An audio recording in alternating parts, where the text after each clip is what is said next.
Olá, tudo bom? Vamos conversar um pouquinho sobre o auxílio doença, agora depois da reforma com novo nome, auxílio por incapacidade temporária.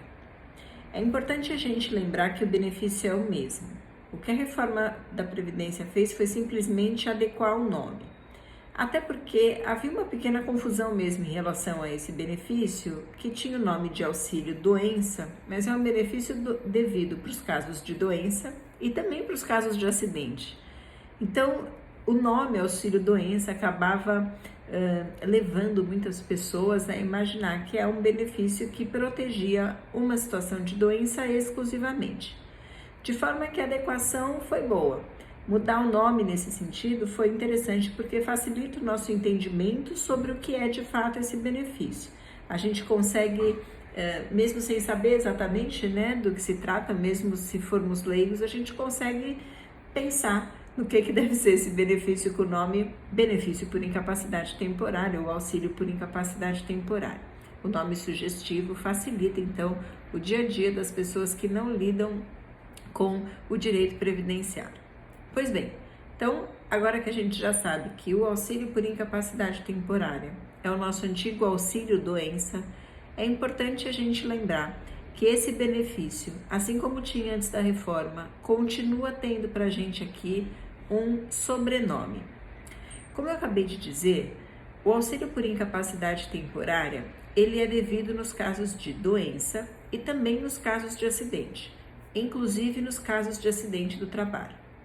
Para fins previdenciários, ou seja, o valor que a pessoa vai receber, a perícia pela qual a pessoa vai passar, para essa finalidade exclusivamente previdenciária, do ponto de vista do segurado, da pessoa que vai receber o benefício, não faz diferença nenhuma se o benefício tem origem acidentária ou se o benefício tem origem por uma doença comum ou um acidente que não seja acidente do trabalho.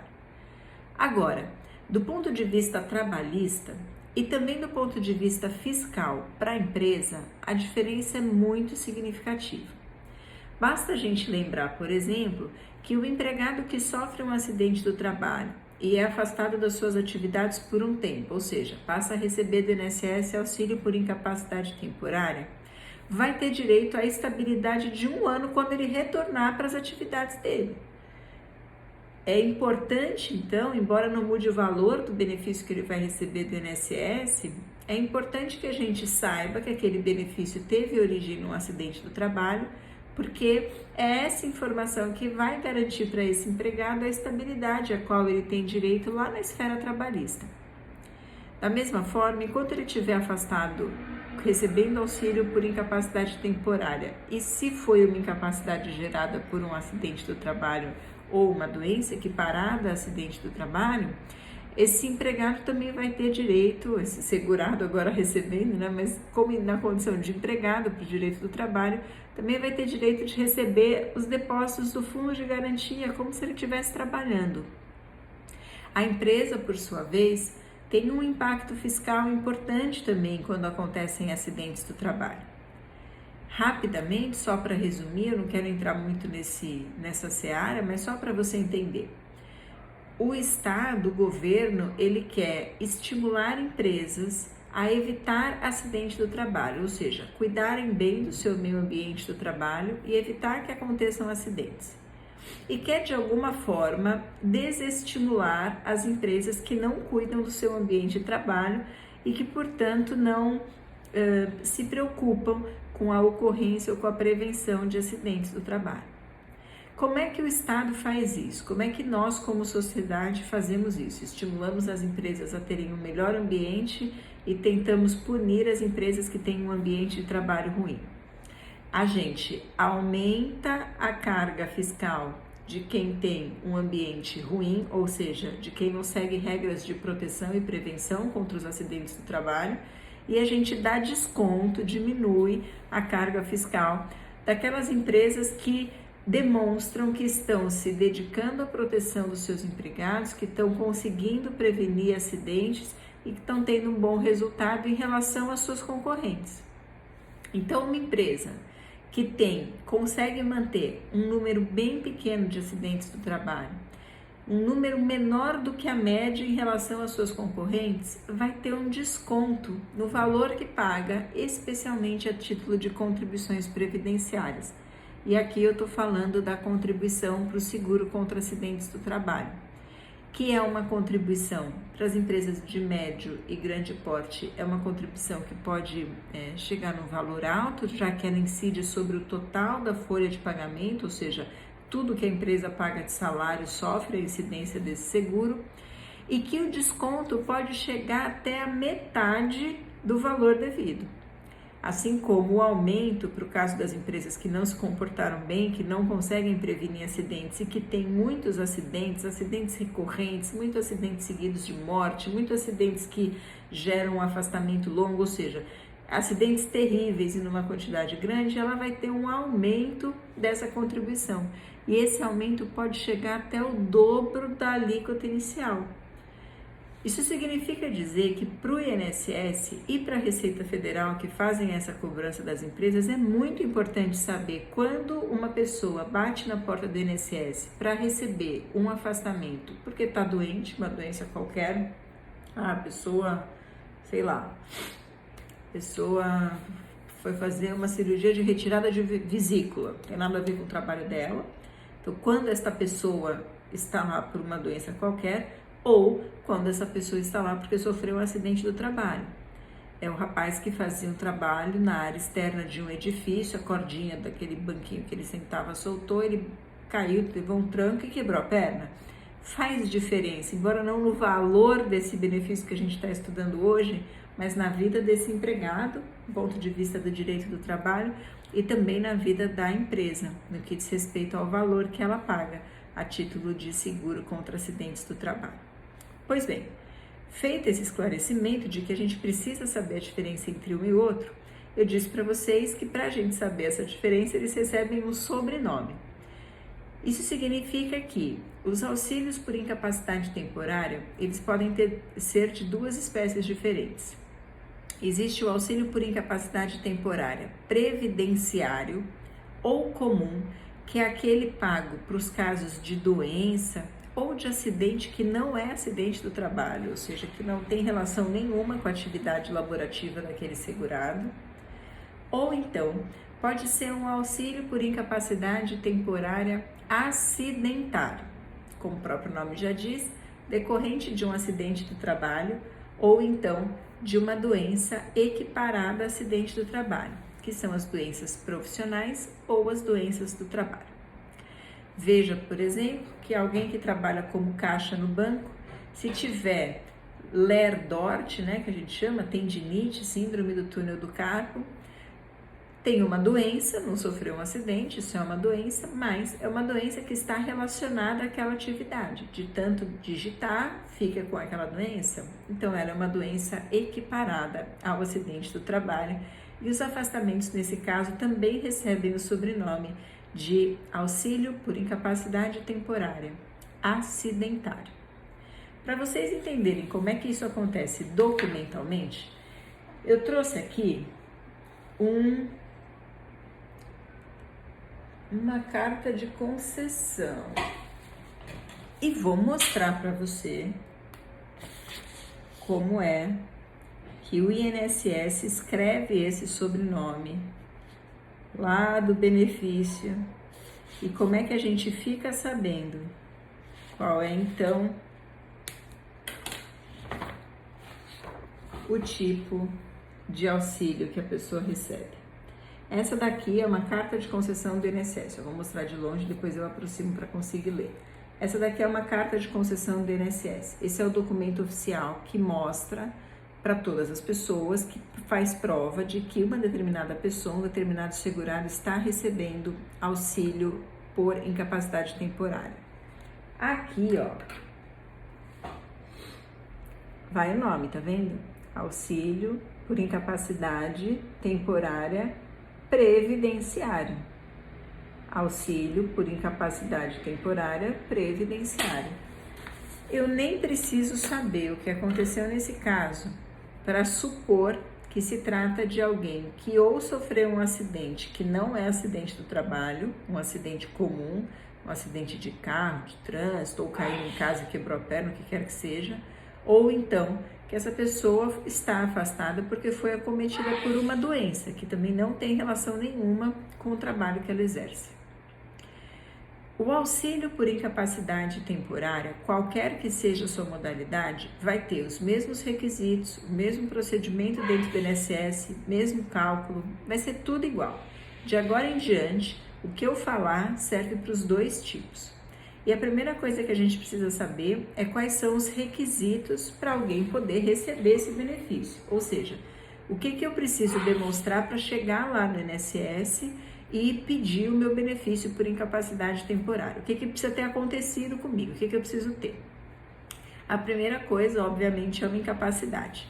Essa incapacidade deve ser uma incapacidade, como o próprio nome diz, temporária. Ou seja, quando o médico avalia a minha situação, ele entende que eu preciso de tratamento, que a situação ainda não está consolidada e que provavelmente ela vai progredir para uma melhora. Quando eu chego no médico com a perna quebrada, ele sabe que eu preciso de tratamento e que provavelmente aquilo vai progredir para uma melhora. E ele consegue, inclusive,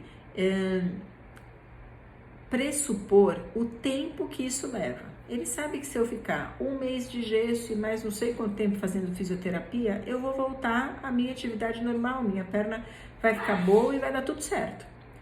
Ou seja, esse benefício é devido para as pessoas que estão numa situação de incapacidade que presumidamente vai passar. Essa pessoa vai recuperar a sua capacidade de trabalho. Só para você entender, e fazendo um parênteses, é diferente, por exemplo, da nossa antiga aposentadoria por invalidez, em que eu estou diante de um caso em que eu entendo que aquela pessoa tem uma doença ou sofreu um acidente que a vitimou tanto que o que quer que a gente faça de tratamento não vai ser suficiente para que ela recupere a capacidade laborativa dela. Então, essa é a diferença.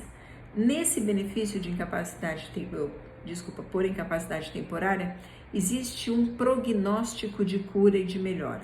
O médico sabe que eu estou passando por um tratamento, que eu vou ter que ficar 1 ano sem trabalhar e me tratando, mas que depois provavelmente vai ficar tudo bem. E aí ele pede esse meu afastamento pelo período que ele entende necessário para que eu me trate, pelo período que ele entende necessário para que aquela doença cure, para que aquela para que aquele acidente cicatrize, enfim. Com esta documentação, com esta incapacidade temporária, ou seja, que tem prazo, quando o médico diz eu solicito afastamento por 3 meses, 6 meses, 1 ano, o que quer que seja, eu tenho o direito de fazer o pedido de benefício por incapacidade temporária, desde que esta minha incapacidade tenha duração maior do que 15 dias. Ou seja, se eu tiver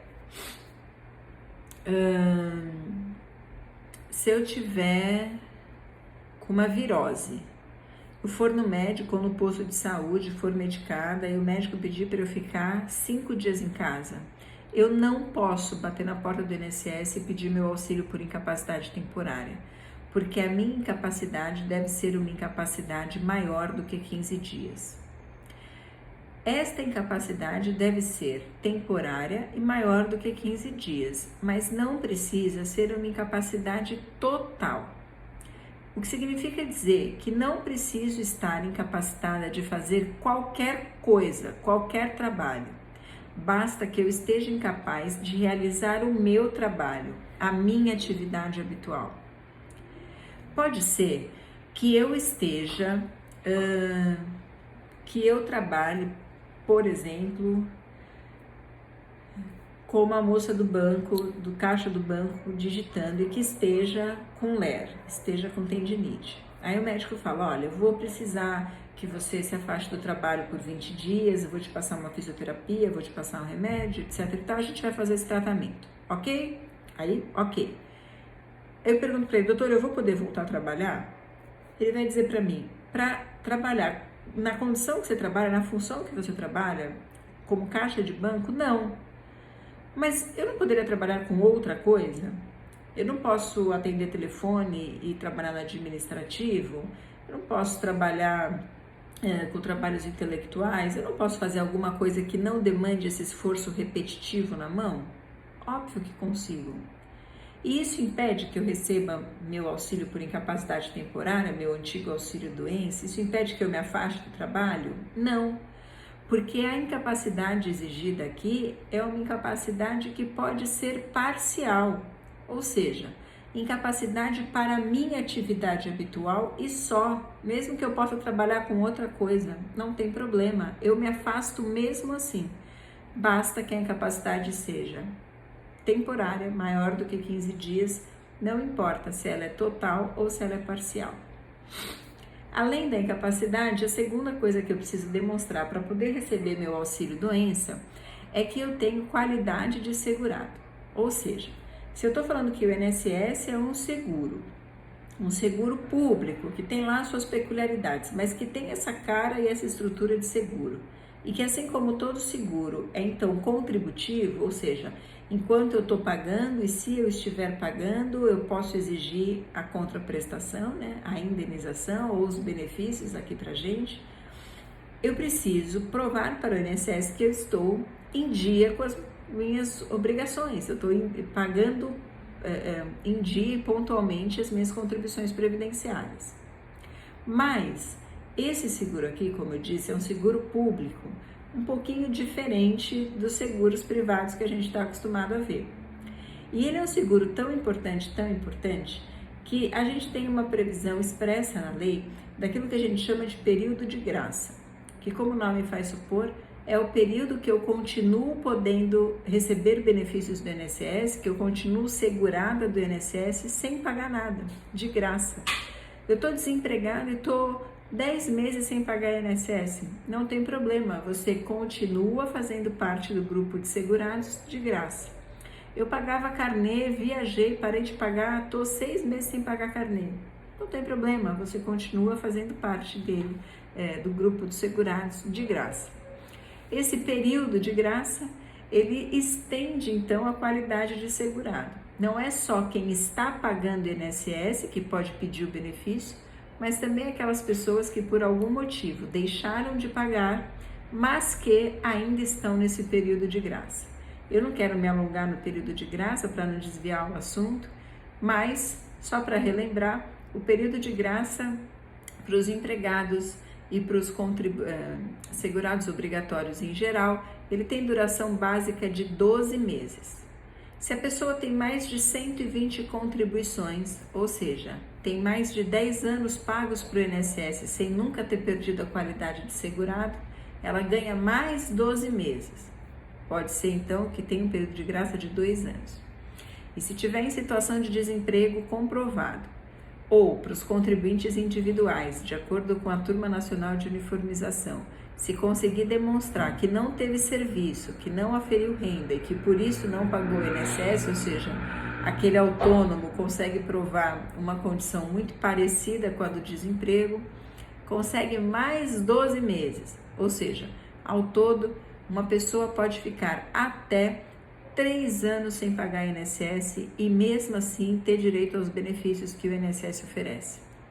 O que significa dizer que se uma pessoa está desempregada há 1 ano, por exemplo, e ela fica doente e o médico pede para ela 4 meses de licença de afastamento, é possível, mesmo desempregada há 1 ano, que ela tenha direito de receber, de pedir para o INSS seu auxílio por incapacidade temporária.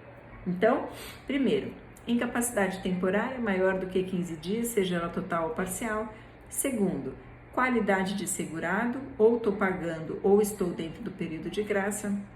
Terceiro, cumprimento de carência. Carência aqui pra gente é igual a carência dos seguros privados. É a quantidade mínima de contribuição que eu preciso ter para aquele seguro, para que eu possa começar a exigir alguns benefícios. Para a gente aqui no INSS, no direito previdenciário, cada benefício tem sua carência diferenciada. Cada benefício pode ter um prazo diferente de carência. Inclusive, muitos deles nem têm carência. No auxílio por incapacidade temporária, nosso antigo auxílio-doença, a carência é de 12 meses. Ou seja, eu preciso pagar INSS por pelo menos 12 meses para então eu ficar doente e poder bater na porta dele pedindo auxílio por incapacidade temporária. Essa carência, essa condição, esse requisito comporta duas exceções, ou seja, situações em que não existe necessidade de eu provar a carência. Primeira exceção, quando se trata de um auxílio por incapacidade temporária que seja decorrente de acidente do trabalho. Essa é a primeira exceção. Então, se eu sofro acidente do trabalho, ainda que eu tenha só um mesinho pago para o INSS, está tudo certo, eu vou poder pedir o meu auxílio por incapacidade temporária.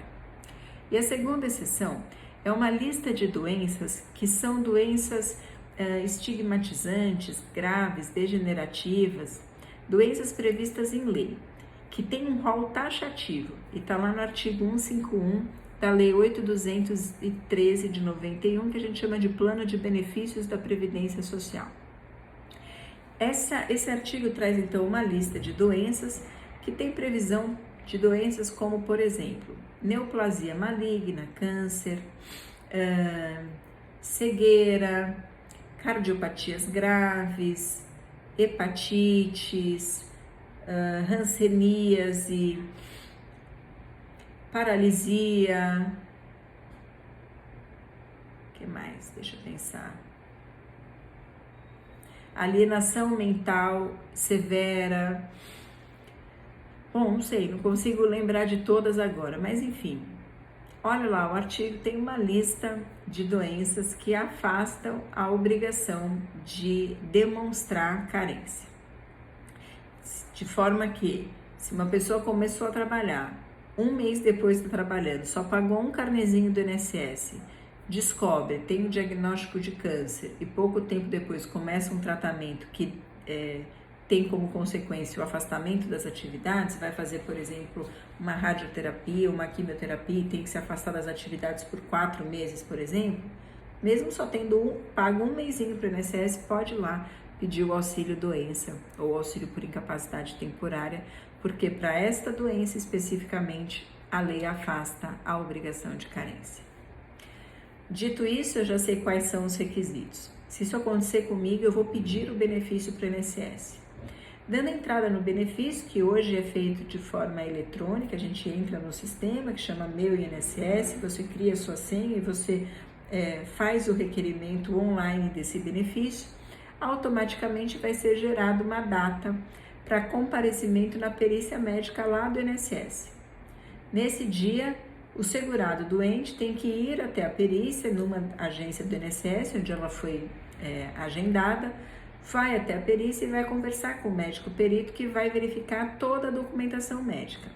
É importante levar tanto aquele atestado médico que diz quantos dias a pessoa tem que ficar afastada, é importante levar um relatório do médico que trata a pessoa, contando para o perito qual é aquele histórico, essa pessoa está doente há tanto tempo, mas sempre está boa, e agora fez um exame, a gente viu que piorou, porque esse problema que era pequeno agora afetou o órgão tal, enfim, a gente já tentou tratamento com remédio tal, não deu certo.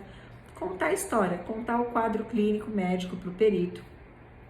É importante também que se leve todos os resultados de exames e, se for o caso de remédios especiais ou controlados, a gente também recomenda que leve. O perito no INSS não é médico daquela pessoa. Então, às vezes, as pessoas querem ser atendidas como se estivessem numa consulta médica e não é essa a finalidade da perícia. É analisar a documentação e confrontar aquela informação com a imagem clínica que está na frente do perito. O perito vai fazer só os exames necessários e vai anotar quais foram as conclusões às quais ele chegou no laudo médico. E vai dizer se ele concorda que existe ou não incapacidade e por quanto tempo aquela incapacidade, ou melhor, aquele benefício deve ser mantido. Então, confirmo, existe incapacidade e solicito que seja, ou melhor, determino a concessão do benefício por 9 meses. Pronto, então 9 meses é o período daquela incapacidade. Agora, a partir de quando é que o INSS vai assumir o pagamento desse benefício? A partir de quando eu vou receber o benefício do auxílio por incapacidade temporária? Aí depende. Se for empregado, segurado empregado, aquele que trabalha com carteira assinada, trabalha para a firma e só o empregado, o afastamento tem que ser maior do que 15 dias, ok? Lembra disso? Os 15 primeiros dias, quem paga o salário integral daquele empregado é a empresa para a qual ele trabalha. É só a partir do 16º dia que eu posso fazer o pedido para o INSS e é a partir daí, do 16º dia, que o INSS vai pagar o benefício caso a perícia diga que de fato aquela pessoa está incapaz e se todos os outros requisitos estiverem cumpridos. Para todos os outros segurados que não seja empregado, doméstico, contribuinte individual, o segurado especial, enfim, para os demais segurados, a incapacidade ela tem que durar mais do que 15 dias.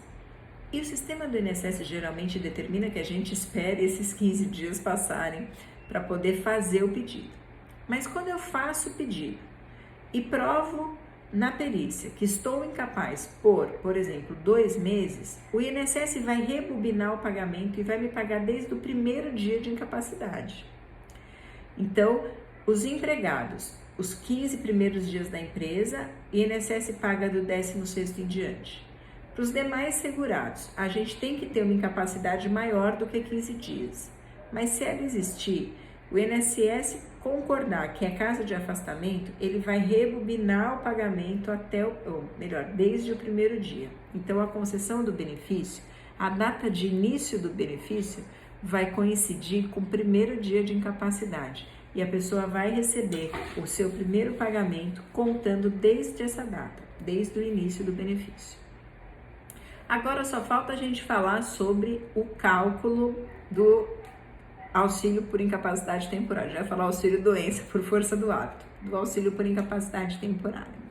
Qual é o valor desse benefício? Bom, o cálculo é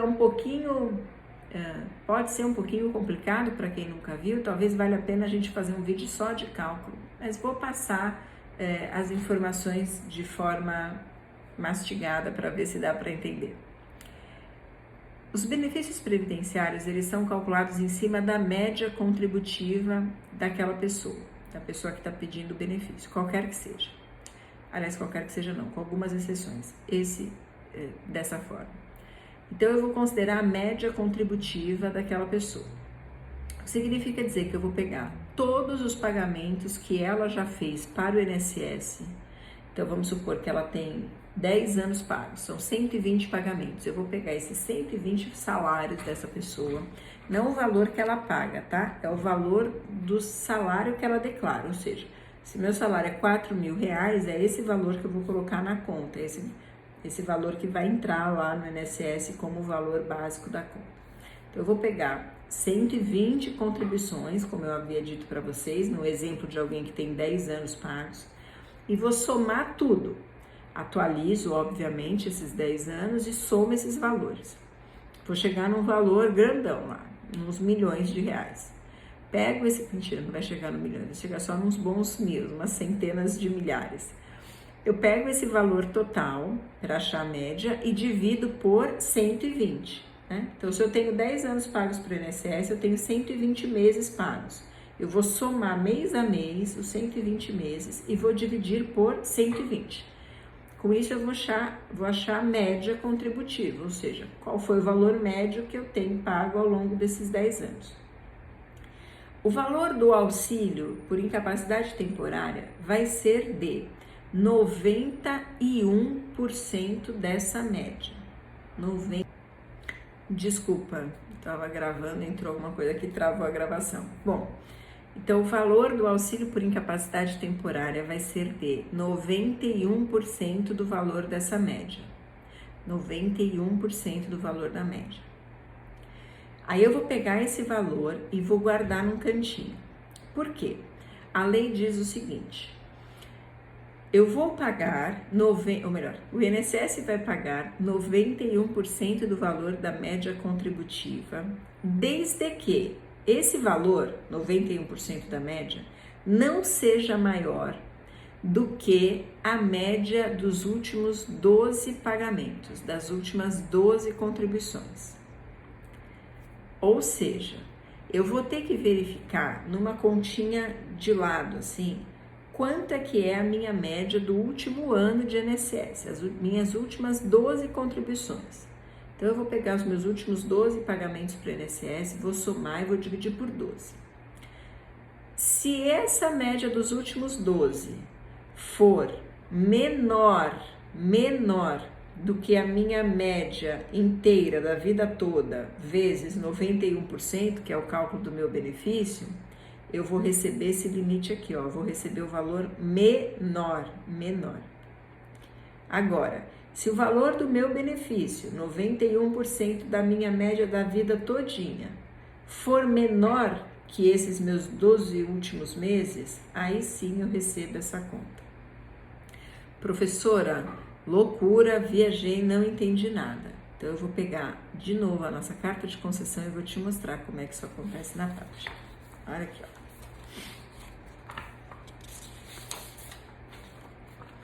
O INSS faz uma espécie de tabela de Excel. Aqui é o número de meses, tá vendo?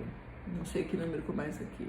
19, 20, 21, 22, aqui é a quantidade de meses, né? Mês a mês na tabela. A data em que aquele pagamento foi feito. O valor que foi pago na época. Então, aqui em 2019, 2014, tá vendo? Em 2013, quando foi feito o pagamento. Atualização monetária, percentual de atualização monetária e valor atualizado.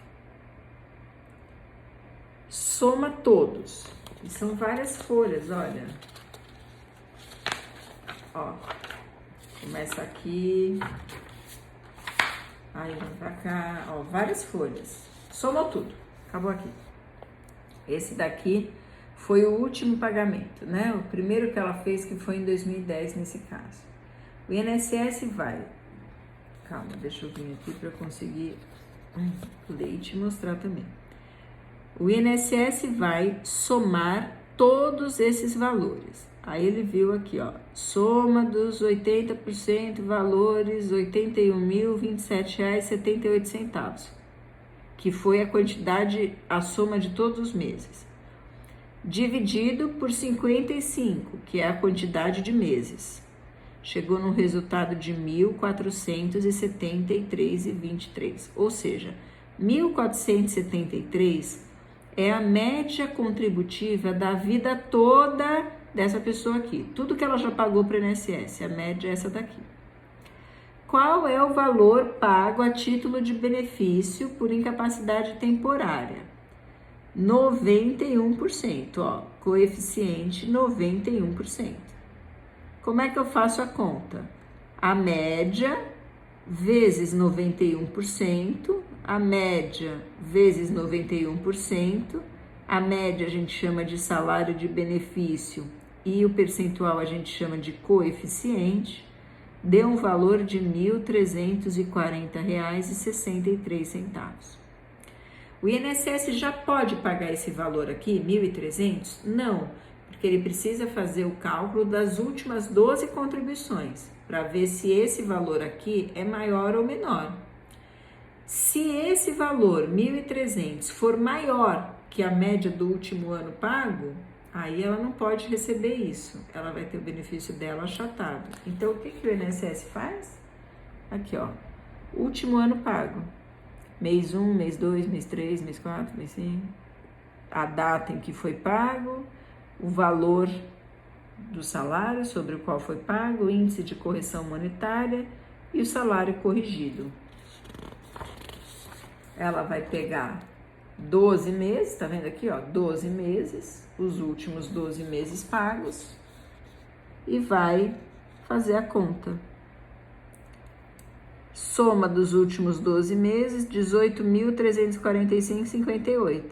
Dividido por 12, vai dar uma média dos últimos 12 anos de 1.528,79. Essa média aqui, ó, é maior do que aquilo que a gente calculou lá atrás. Então, os 1.300 que a gente calculou lá atrás, que é 95, que é 91% da média da vida toda, pode ser pago, porque os 1.300, nesse caso aqui, é um valor menor do que a média dos últimos 12. O que a lei não quer é que a pessoa tenha a vida toda, de repente, salários muito altos, e aí agora que ela está doente, ela estava com uma renda baixa. Então, muitas vezes o auxílio que ela recebe acaba sendo maior do que aquilo que ela estava recebendo de salário se estivesse trabalhando. E o INSS não quer mais pagar nesse sentido, que é justamente para não estimular as pessoas a continuarem afastadas por muito tempo, não estimular as pessoas ao ócio. Eu acho que tudo errado, tinha que ser a média contributiva e ponto final. Achei um jeito meio torto de desestimular as pessoas a se manterem afastadas e de estimular as pessoas a buscarem se reabilitar e voltar para suas atividades. Mas tá aí a justificativa se você precisar saber. Então, é assim que faz o cálculo. 91% do salário de benefício, limitado a 12 meses, a média dos últimos 12 meses contribuídos. Traduzindo, pego a vida toda da pessoa, todos os pagamentos que ela já fez e somo os valores atualizados. Divido pelaquela quantidade de meses. Se a pessoa pagou 100 meses, é 100 meses. Se a pessoa pagou 50 meses, 50 meses. Se a pessoa pagou 200 meses, 200 meses. Não importa. Pego, somo todos os meses e divido pela quantidade de meses. O resultado eu vou multiplicar por 91%, que esse é o valor que o INSS paga, a alíquota que o INSS paga. Vou descobrir o valor de 91% da média e vou guardar ele num cantinho. Depois eu vou calcular a média dos últimos 12 meses. Se a média dos últimos 12 meses for maior que aquele que eu calculei agora há pouco, os 91% da vida toda, eu pago esse aqui, 91% da vida toda. Agora, se 91% da vida toda for maior do que a média dos últimos 12 meses, eu vou pagar essa daqui, a média dos últimos 12 meses. Essa média dos últimos 12 meses serve então como um teto para a gente, do qual a gente não pode ultrapassar quando faz o cálculo do benefício. É por isso que quando o INSS concede o benefício e dá para a gente a carta de concessão, a gente tem lá dois cálculos, o da vida toda, média da vida toda vezes 91%, e a média dos últimos 12 meses, para ver qual é o teto a que aquela pessoa está presa. Bom, em alguns minutos acho que consegui passar quase tudo, ou pelo menos as coisas mais relevantes sobre o auxílio por incapacidade temporária, o nosso auxílio doença. Se você continua com dúvida ou se quer saber alguma coisa que eventualmente não tenha conversado aqui, já sabe onde me achar. Um beijo, até a próxima, tchau, tchau.